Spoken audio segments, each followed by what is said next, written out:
Welcome to VoteProPot-Cast, brought to you by VoteProPot.com.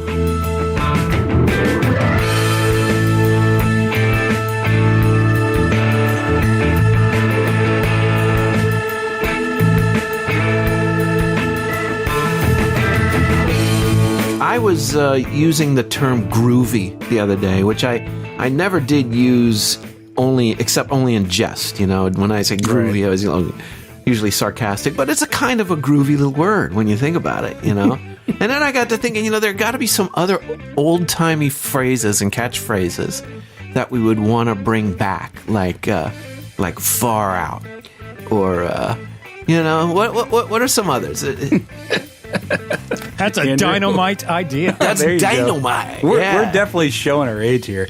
Here's what we do, Jay. When all right. we edit the this episode, keep track of how many 70s terms we use. Whoever uses the most wins a prize. You think that's a groovy far out idea? I think that's out of sight, man. I can dig it. Yeah, I can dig it, man. I like, in keeping with our theme here, I like the old "Don't Bogart That Joint." There was a song. Don't Bogart That Joint. Didn't the Grateful Dead do that? Oh yeah. Yeah, you're right. Don't about Bogart that joint, my friend. Mm-hmm. Yeah, I remember that. Well, hello everybody, and welcome once again to another fine episode of VoteProPot-Cast.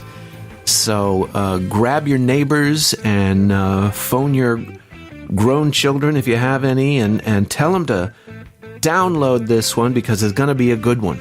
We're going to start off, first of all, we're going to talk about Schedule 1. Now, marijuana is a Schedule 1 drug, but it probably shouldn't be. But are there some everyday products that should be? We're going to explore that. Here's one nobody saw coming. Jimmy Buffett enters the cannabis industry. What? You're kidding me. No, really. He is. We're going to talk about the top 10 studies on the effects of marijuana. Now, this is a serious business. It's real science going into this. Georgia has a new law that will finally allow access to cannabis oil in the Peach State. The federal government may legalize interstate transfer of cannabis, and that's huge. We're going to talk about some cannabis-friendly cities and how they're seeing higher home prices, according to a new study. But in the spirit of the season, what with this being coming up the weekend of April 20th, I'm going to start off with a story about exactly where did that phrase or that term 420 come from. There's been a lot of rumors. Some say it comes from the number of chemical compounds in cannabis. Others suggest that it matches the time of day where in Holland where they have tea time, which would be a good time for people to smoke up. Others say it coincides with Bob Marley's birthday, the dates that Kurt Cobain and Jimi Hendrix died. Some say it's like a police code for marijuana use. All of these are bullshit, apparently. All of these are not true. The story I always heard was it started with a bunch of people in high school or school who would say, let's meet after school to smoke. I'll meet you around back at 20 minutes after 4 because they get off at 4 o'clock. And if you give them 20 minutes to get there. Ding, ding, ding, ding, ding. Johnny, tell him what he's won for that. Andrew got it right. That's it? Wow. The truth is that back in the early 70s, in a high school near San Francisco, San Rafael High School, a group of students who were nicknamed the Waldos because apparently their favorite hangout spot was the wall outside of the school. They found out about a guy who was a U.S. Coast Guardman stationed nearby at a lighthouse at Point Reyes, who had who had a patch of weed somewhere in the woods near that peninsula, Point Reyes Peninsula, and abandoned it because he was afraid of being found out and losing his job. So, not wanting it to go to waste, this Coast Guardsman drew up a map and passed it along to his friends who happened to be among the Waldos. And now, according to the story, all 5 of the Waldos were jocks. So they planned to meet at Louis Pasteur's statue after their practices were over at, you guessed it, 20 minutes after 4 p.m. Then they would get high and start, traipsing through the forest looking for, with this map in hand, looking for the marijuana grow. Yeah. And over the weeks, and they never did find it, but over the weeks, they met every day at the Louis Pasteur statue, and they would, pass each other in class and say, Louis, 420. And, eventually it just shortened to 420. And that spread around the country? Wow. And well, it just became the Waldo's new catchphrase for every time they wanted to do anything get your buzz, cannabis related. This also happened at a time that the band The Grateful Dead relocated from San Francisco to San Rafael. And one of the Waldos one of their brothers who managed 2 of the side bands who traveled with them, was close friends and smoking buddies with Phil Lesh, who was the bass player for the Dead. And he passed that phrase on to Phil Lesh, and it spread from there. So next thing you know, they're talking about it in High Times. No shit. And it just caught on. So it all goes back to the Waldos. And the Grateful Dead. And the Grateful Dead. So, and Waldos are still around. I mean, they claim credit for the term. So this Saturday, I believe, is 420. In 2 days from today, when you are imbibing and enjoying your cannabis or your topicals or whatever it is, that you smoke or vape or rub onto your belly or whatever, think about the Waldos and their contribution to American pop culture. Well, two things. One, they should erect a statue for those guys. Secondly, 420 has taken on a life of its own. If you now, there's festivals everywhere. For example, if you're in the Washington D.C. area, you should go to Washington D.C. this Saturday for the National Cannabis Festival. Yep, it's at RFK Stadium. Unfortunately, when this show airs, it'll be over. In addition to that, it's become like the cannabis's culture version of Black Friday, whereas every dispensary is having huge sales, and people are lining up. It's the biggest day for cannabis sales of the year. Is that right? So so if you want to stock up, that's the day to do it because there's some unbelievable sales. The dispensary I go to said that you can go online and place your order before you show up because they're anticipating such a large crowd. Wow. Yeah. Well, there you go. So happy 420s. Happy 420 to everybody. Happy 420, guys. Everybody knows that cannabis is on Schedule 1. And Schedule 1 is described as drugs that have a high potential for abuse with absolutely no accepted medicinal value. Although most of the evidence is anecdotal, there is a lot of proof that, and a lot of people agree, that there are medical benefits for cannabis. And the fact that it is, and it really doesn't have a high potential for abuse, most people don't develop a dependency on it. But then, if you think about it, there are substances, everyday substances, and those substances are alcohol and tobacco. And they fit that description perfectly. I mean, some say there might be some medicinal values to alcohol, but the way it says no accepted medicinal value. So I don't know if you can really make that argument for it. So what happened was back in 1969 with the Controlled Substance Act is when they established the scheduling system.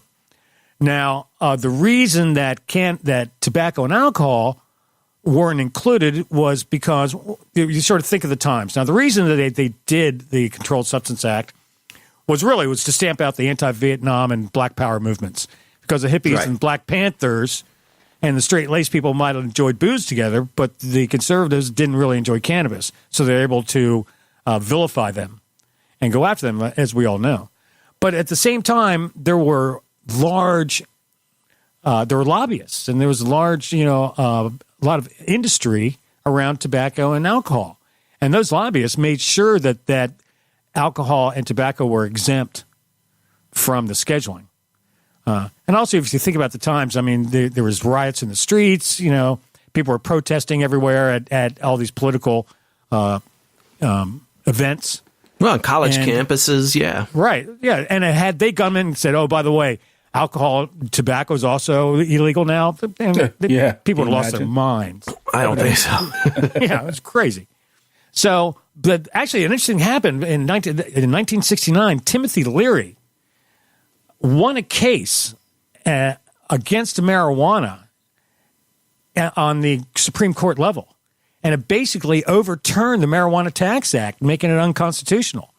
And that's why, bang, immediately they put forth the Controlled Substance Act. I did not know that. I didn't know. There's a lot of reasons why there's no way they're ever going to put alcohol and tobacco, make that illegal, considering especially the lobbying and the industry behind it. Another big reason, which is the same reason for cannabis, people like it and they enjoy it. And the overwhelming majority of people who use those substances do it responsibly and have little or no effect on their lives. Right. Absolutely. Controlled Substance Act was passed because citizens allowed it to pass. So I think the citizens need to wake up and make sure in the future things like this don't happen again. And let's try to correct the errors of our ways now by voting pro-pot. There are a whole host, and we may have covered this in a previous episode. There are a lot of holistic, purely plant-based remedies and substances that people use and enjoy and have certain medicinal effects that have effects that, change the way you feel, make you feel a certain way. Caffeine is one. I think of ginseng, things like chamomile, valerian root, kava. Yeah. There's tons of them. The thing, as a matter of fact, after we discussed this on the show last week or the week before. Did we discuss it already? Okay, so and I got a call, and she listened to the show, and she said, and she is a holistic broker of health and beauty products. She has her own company, and she's an expert on all this. And she says the FDA does not require holistic companies like that to have their products tested. Is that right? Even if you're going to ingest it. Or add it to food. When you go to Whole Foods and so you can get a ginseng drink and it hasn't been tested. Yeah. Right. So when you go there and see, some kind of product that has beverage that has ginseng in it, that's not really, they didn't get FDA approval for the ginseng. They just put it in there. I don't understand how that works. I mean, you can go into 7-Eleven and buy because there's so many products. There's no way they can test them all. It's it's impossible. Right. They just singled out cannabis for political reasons. Really, when it comes right down to it. Right. Right. Well, yeah. Right now, it's very complicated. This whole rolling out of legalization. The more I learn about it, the more I realize, oh my God, there's so much to it. Yeah. There's so many issues. I've read so much on it, and every time I read something new, I'm more confused. Well, and I think it's partly because there's a whole lot more going on with cannabis than just smoking weed. Right. There's topicals, there's oils, there's and CBD and THC and all of these strains. And people say, well, what should be legal? What should be not legal? What are we going to do with this? What are we going to do? And instead of just deciding, hey, it's all a freaking plant, and treating it the way they would chamomile or ginseng or something like that, each little piece of it's got to be parsed out and analyzed for its legality or criminality separately, and it's silly. Good news on that front is that Georgia has a new law that will finally allow access to cannabis oil. Now, this is a story from Leafly. Amid a backdrop of Georgia patients and families who have regularly broken the law to obtain low-potency medical marijuana oil, Republican Governor Brian Kemp on Wednesday signed legislation that will soon let patients legally buy the drug they're already allowed to possess. How about that? Kemp approved what he called a carefully crafted, balanced measure, saying it would expand access for patients in need without opening the door to recreational drug use. Well, I mean, that's a step. And well done, Governor Kemp.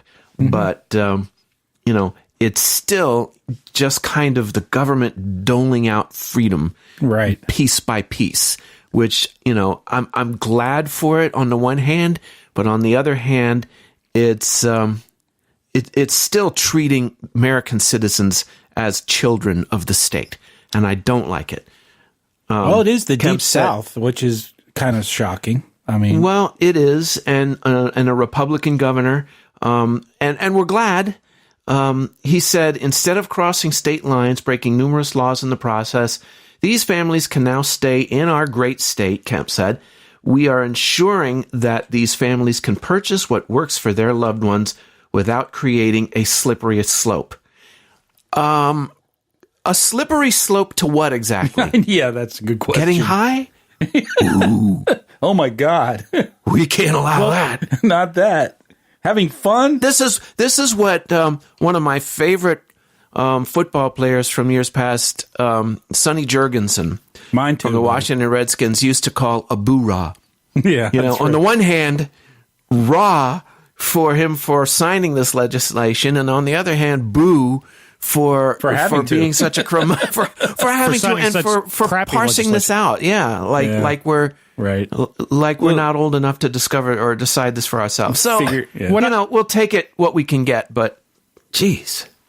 What I think is this is a perfect example of the anti-reform people just trying to make it as difficult as possible. That's the only reason you would fight this. Now, in some states, you're going to see that. In other states, like here in Maryland, there really wasn't that much there wasn't any really pushback against legalizing medical marijuana. And when they did, they said, well, let's do this right. It took them a long time, I'll say that, but they eventually did it. And they got it right. And now Maryland is having a booming medical cannabis industry. Right. Booming. Right. Yep. So absolutely. That's what we're going to see. Some states is going to be really difficult, and some states it's going to fly through. Well, there are some who feel that this is a step toward recreational and adult use, whether they agree with it on the state level or not. They're saying that, this is another one of those foot in the door type bills, where the next round it's going to be, well, how can you justify this but not that? And that's, I think, how a lot of adult use is coming about. Well, you decriminalized it for, medicinal use. Why can't you just decriminalize it for adult use? So it takes baby steps in some cases, and we're grateful for the baby steps. But I think that's how this process goes. With changes in policy and legislation, it's very incrementalization is very common. It's not. Yeah, well, we're going to see that in states where it's being fought. Like in New York, they passed medical and they said, well, oil only. And now they're about to roll out, recreation. Yeah, adult recreational. Use, and boom, and it happened pretty quickly. I think politicians feel that doing it in little steps is much easier for the public to swallow, and much easier to get past, and safer for them politically. Well, yes, safer politically because they want to be seen as reasonable, but they don't want to be seen as giving in to pressure.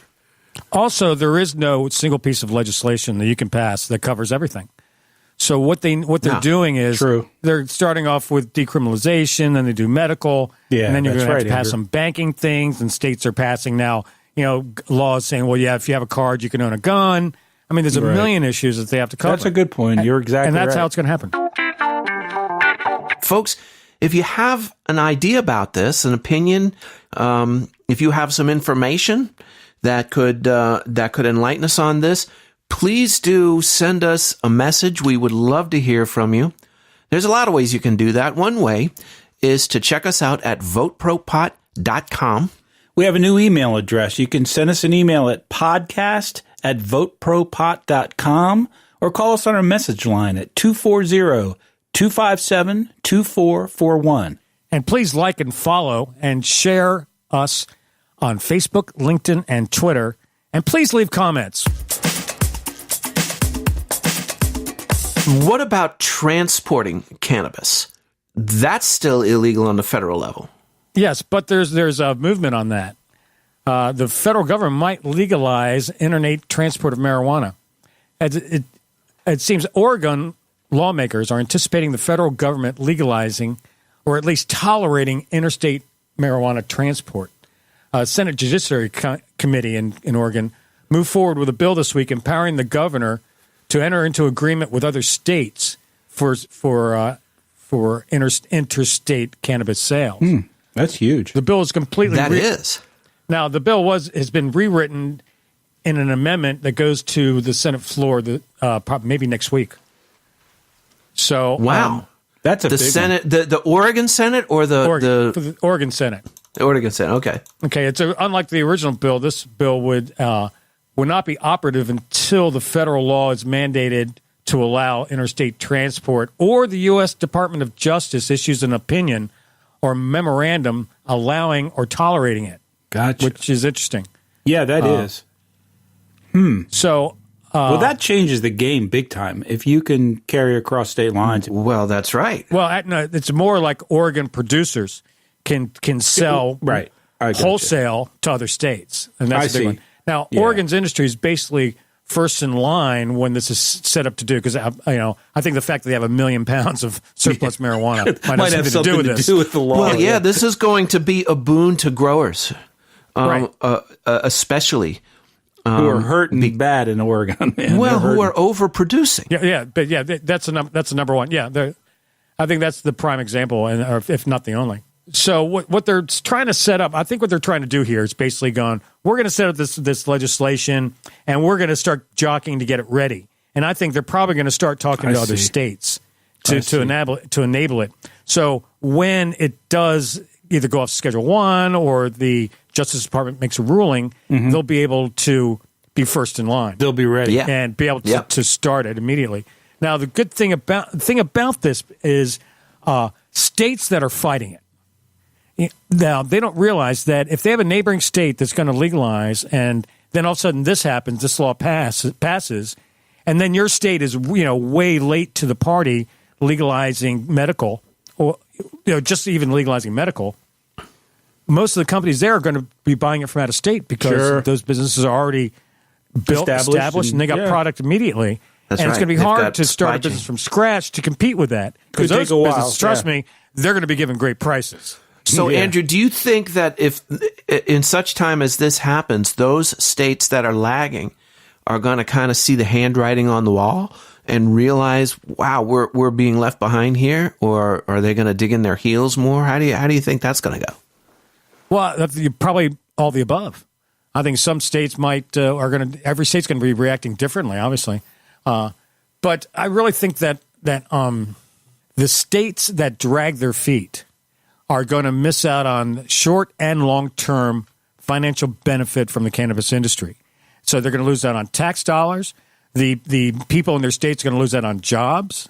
People in their states the investors in their states are either going to invest outside their states or not at all. They're going to have a real hard time competing with a booming established market. Yeah.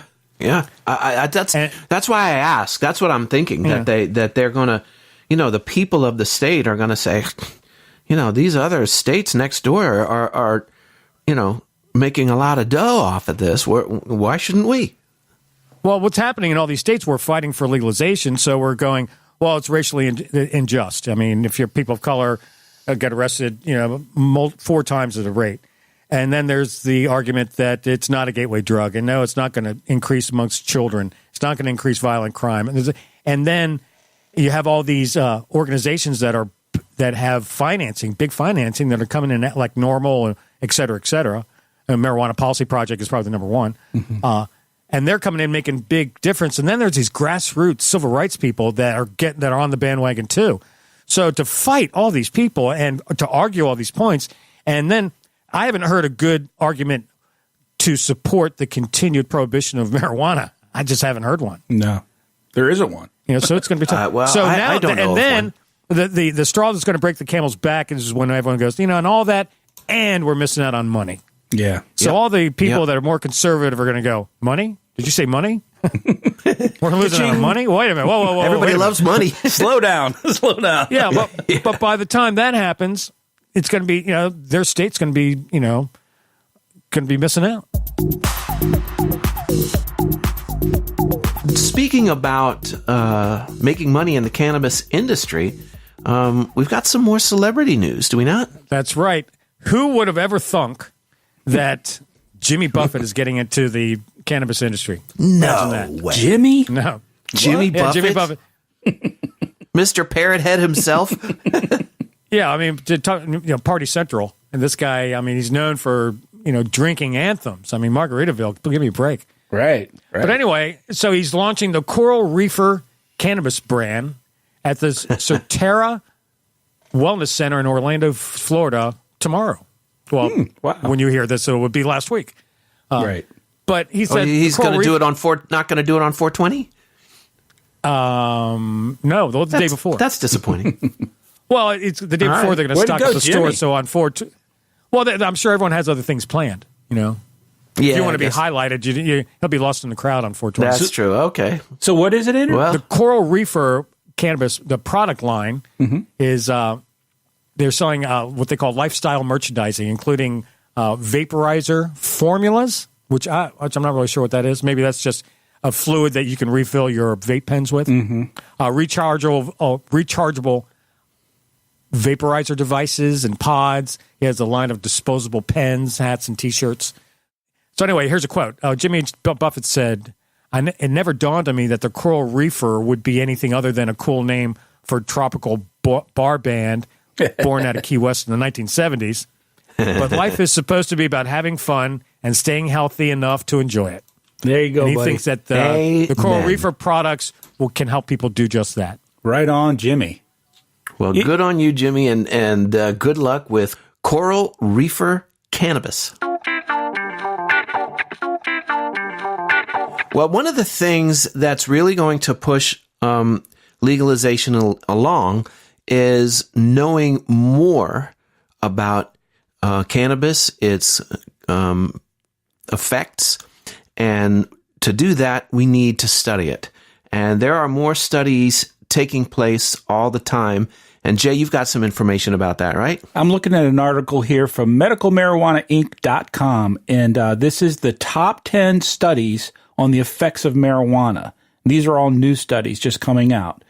And there's a short synopsis on each one. So I'll go through them real quick here. Number 1, cannabis users have a better chance of surviving a heart attack. After comparing the hospital records of more than 1 million heart attack patients, researchers from the University of Colorado discovered that those who had used cannabis in the past were significantly less likely to die during hospitalization. Patients with a history of marijuana use were also significantly less likely to experience shock or require an intra-aortic balloon pump than patients without. Number 2. Isn't that fascinating? Yeah, it's interesting. So are you telling me there's a good chance the only reason I'm alive right now is because I smoke pot? You smoke a lot. Because I had a heart attack. Andrew had bypass surgery, how many years ago was that, buddy? 9 years ago. Yeah, 9 years ago. I was going to say almost 10 years ago. Yep. Yeah. Okay, number 2. Cannabis leaves are effective against staph infections. It appears that crushed cannabis leaves can effectively fight against antibiotic-resistant staph infections.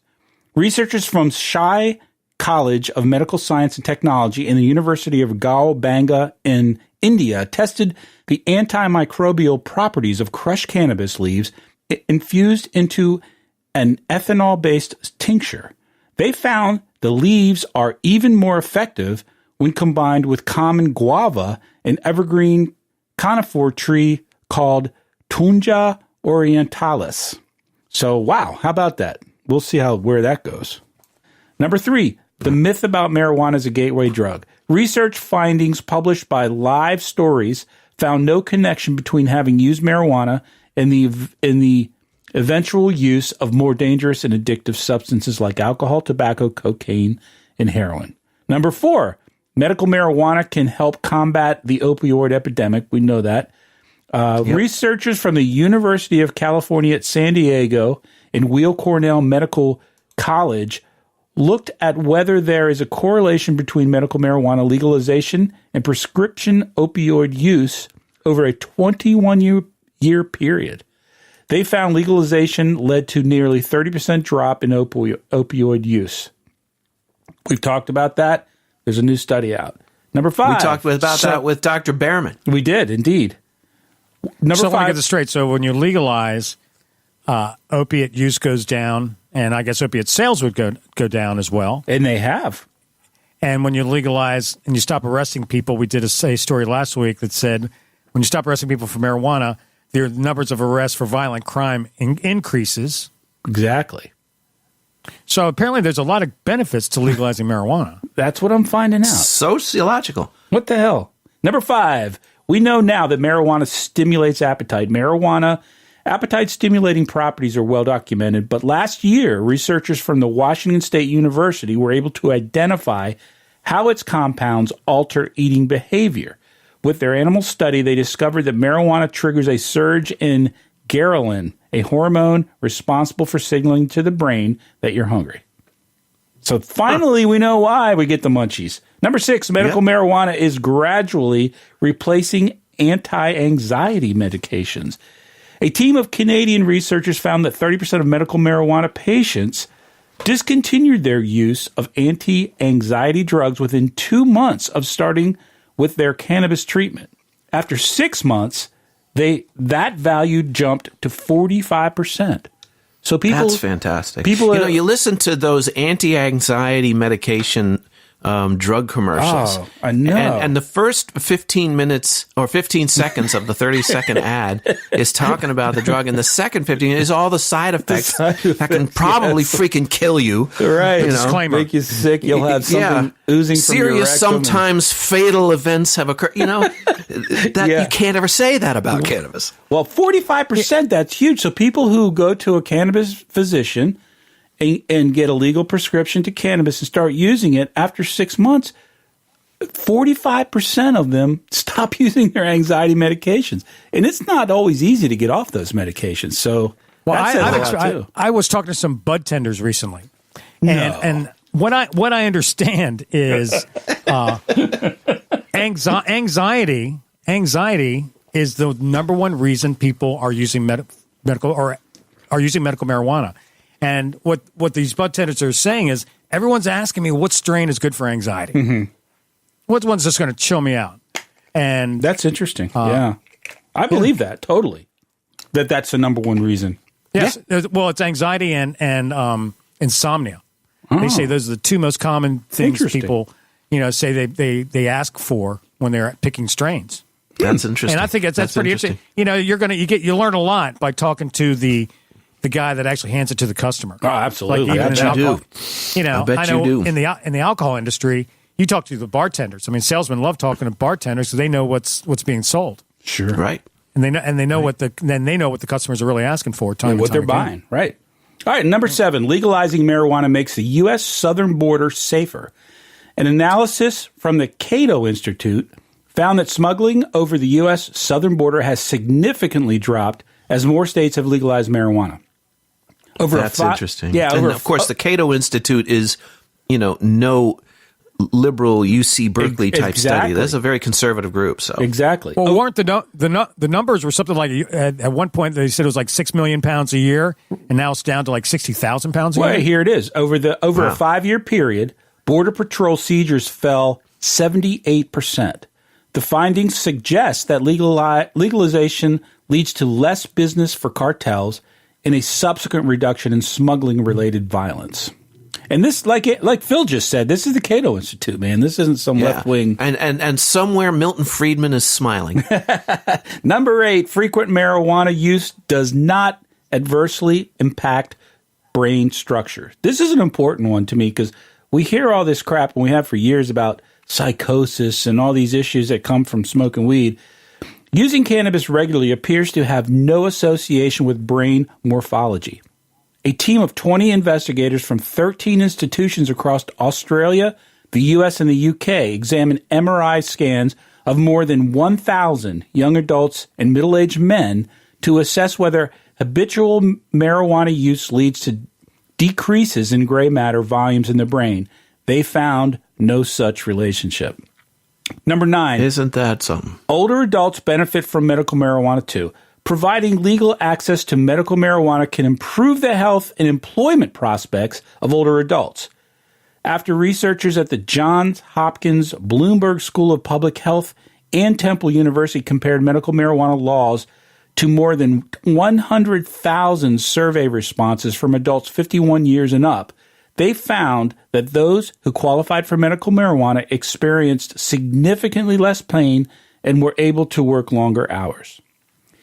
And last but not least, legal marijuana users consume less alcohol. A market research report from Chicago-based High Yield Insights found that adults who use marijuana and live in states where it's legal consume 21% fewer cocktails and 20% fewer beers than those who use marijuana but live where it's legal.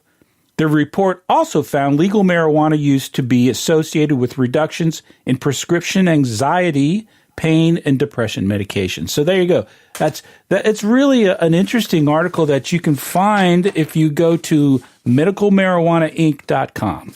Great stuff, Jay. Great stuff. And puts the lie to a lot of the bullshit we've been fed since we were little kids. Well, one of the great things about weed being legal or becoming legal is, like you said in the beginning, research. We're getting so much more research now, and we're really learning the true facts and finding out that so much of the bullshit that we've been learning for the last 50 years, the reefer madness shit. There's many benefits to cannabis, and one benefit that they found to cannabis legalization is that they're finding out that in states where adult use is legal, home prices are going up. Really? So, yeah, now how does that work? So, good news to homeowners. Specifically, they found that was an uptick in an average of $6,300 in the home value in states that had, or actually communities that had legal recreational use. Interesting. Compared to cities that don't. What's the correlation there, I wonder? Just people moving to where they can buy weed, or? Well, I think there's a lot to it. One of them is, there's some people that they're going, is there a nearby dispensary? Is there a nearby school? Is there nearby shopping? We don't care if the schools suck. Is there a dispensary close by?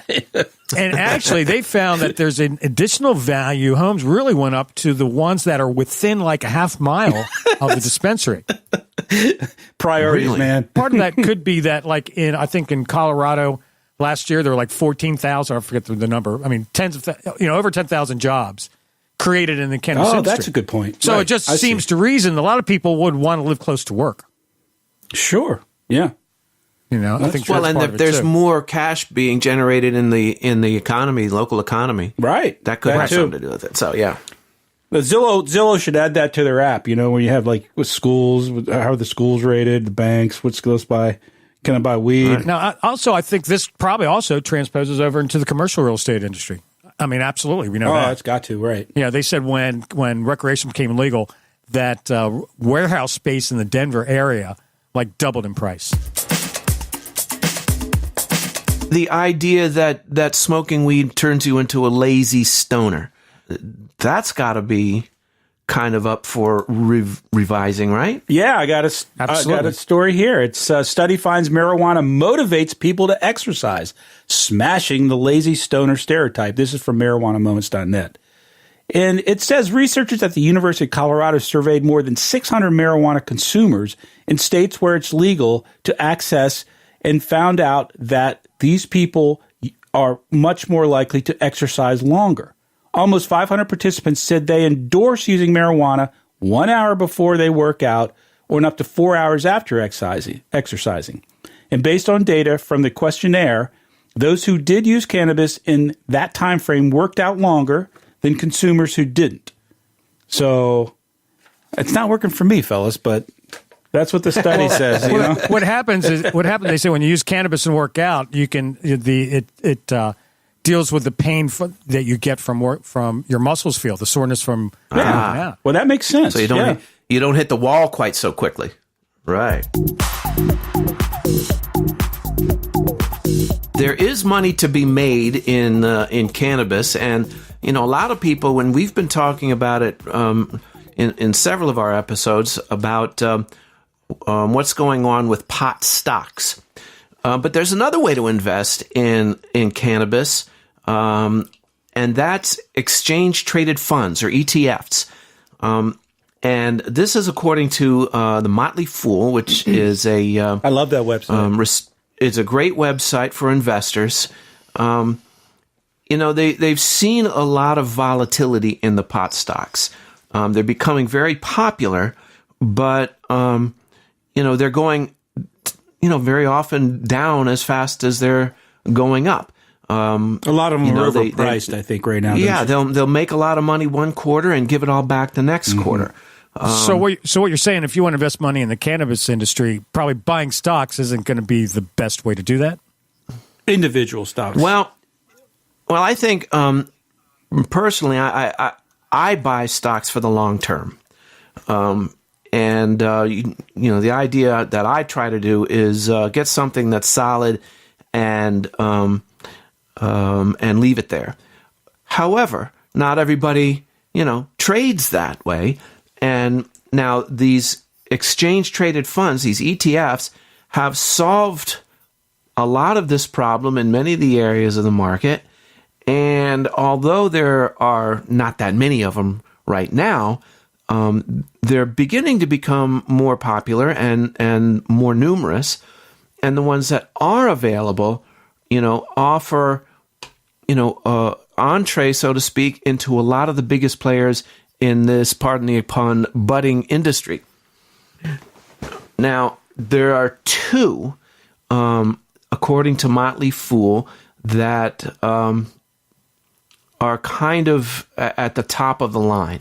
One is called Alternative Harvest, and it's traded on the New York Stock Exchange as MJ. And it manages assets in excess of $1.25 billion.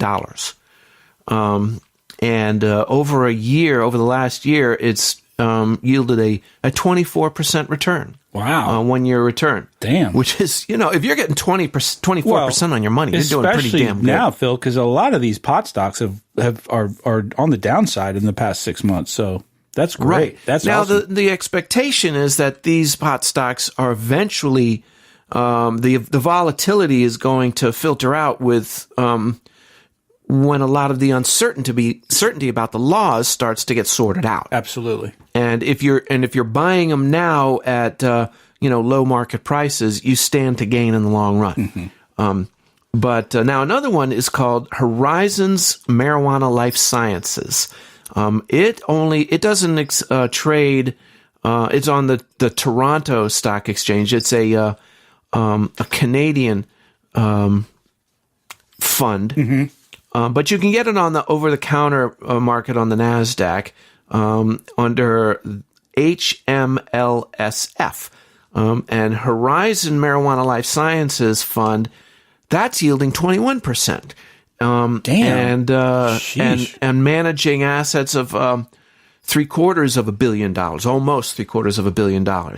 So, this is, for a lot of people, a great way to get into, if you don't want to get locked into just the growers or just the delivery system or beverages right. or one, facet of it, you can kind of, spread your money out, leave it to these managers to spread it out and get exposure to all kinds of every aspect of the industry, which is going to be a big industry. Absolutely, so man. Those are some great ways to get involved, and there are other ETFs out there that you can search, but these are two that that are really so far kind of the gold standard. I'm in, man. Can I get in for like $50 or? I think they're probably selling it closer to, well, yeah, $45-50 a share. I mean, can I get like half a share?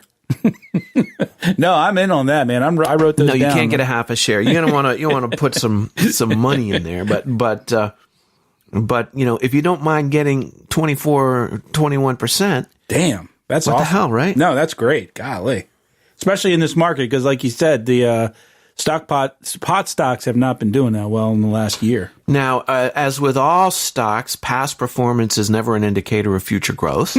So invest wisely. But right, but those are two that are investors are very much interested in. Actually, I got a story. It's I don't know if it even qualifies for a reefer sadness. But when we talked about this before, apparently the truck driver from Boise, he was from Portland. He's from Portland, Oregon. He got arrested in Boise, Idaho, transporting 6,700 pounds of hemp. Now, the Idaho State Police said, well, it's marijuana. And the driver produced documents. No, this is commercial hemp. It's going to, construction sites or whatever it is. And but the police said, no, Idaho law says if there's any amount of THC, traceable THC, it's cannabis, and we're arresting you. So he went to court this week, and he pleaded not guilty. And they tried to the company that owns the trailer and the cannabis tried to sue to get it back, and the court turned them down. And the Idaho State legislature, there's two bills to try to address the issue, but they couldn't settle it. But so they just adjourned for the year or for this session, and so nothing's going to happen. The guy will be back in September to face for trial. But the guy could go to jail for 15 years. Holy shit! He's just some guy driving a truck, driving a freaking truck. Man, right? It wasn't his weed. He had no money invested in it. Right. He was just driving a freaking truck. Why would he be in trouble? Why wouldn't the company that he's transporting? Well, it's going to be interesting. With? You know what it is? It's the anti-people are pushing us back as much as possible, and they're throwing everything at the wall to see what sticks. And this is, they're just putting this guy through the ringer, for just to fight. They're just going to make an example, right? Yeah, right. I seriously doubt this guy's going to go to jail. If they do, it would be a travesty. Oh my God, yeah, it really travesty. And the publicity would be horrible. I mean, come on, Well, I'll tell you what, I'll stop eating Idaho French fries. Right. Well, the company that's sending them, they need to lawyer up and get somebody good. I think some of the big people, like Keith Stropp was saying, there's attorneys out there that sort of specialize in cannabis laws, and they do some pro bono stuff because they sometimes see stuff like this and go, "That's unfair, man." Because a truck driver, he can't afford major legal bills. I doubt it. Yeah. And he's an immigrant. And he had to get a translator at court just so he knew exactly what was going on. And so he's not responsible for this at all, right? He's just driving a freaking truck for somebody. Well, we wish him luck. Yep, let's hope so. We're going to follow this, and we're going to give him all our support. Good luck to you, buddy. All right. Well, thanks again, everybody, for taking time out of your busy day to listen to our humble podcast. As always, we want to hear from you, and we really encourage folks to get involved and find out what's going on in your state, in your locality, and be a voice for legalization.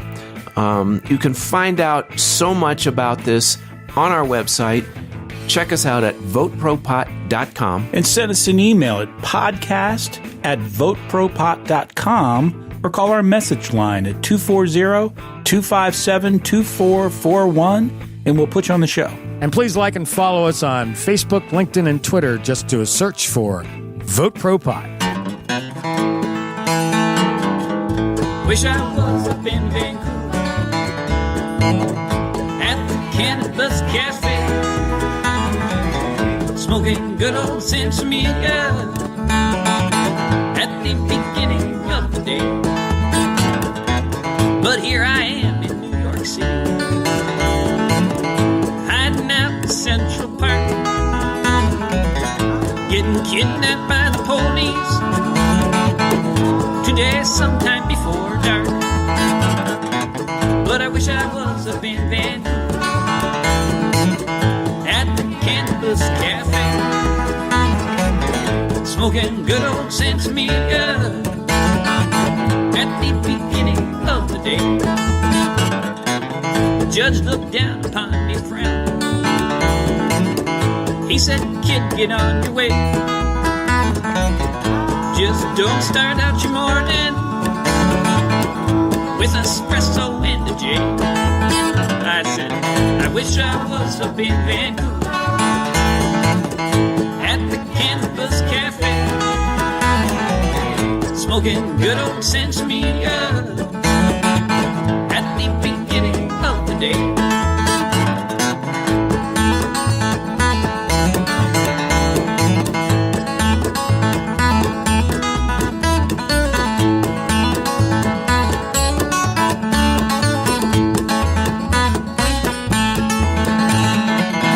Hitched on out to Portland,